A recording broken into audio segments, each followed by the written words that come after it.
Iimbestigahan ng Senado ang umano'y pagtakas sa ibang bansa ni dismissed Bamban, Tarlac Mayor Alice Go. Ayon kay Senador Risa Hontiveros, bubuo ng subcommittee ang Senate Committee on Justice na pangungunahan ng naturang mambabatas.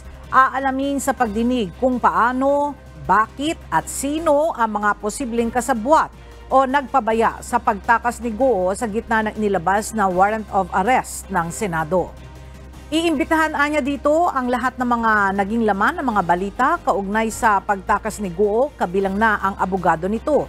Nakatakda ang unang pagdinig sa Senado sa susunod na linggo sa araw ng Martes, August 27. Hindi ko pa alam kung may concerted effort at ganong kalawak ito posible. Yan ang magiging investigasyon namin ng Senate Committee on Justice Subcommittee sa Martes. Pero klaro tingin ko na imposibleng nakaalis siya, nakatakas siya, na walang ni isang tumulong sa kanya.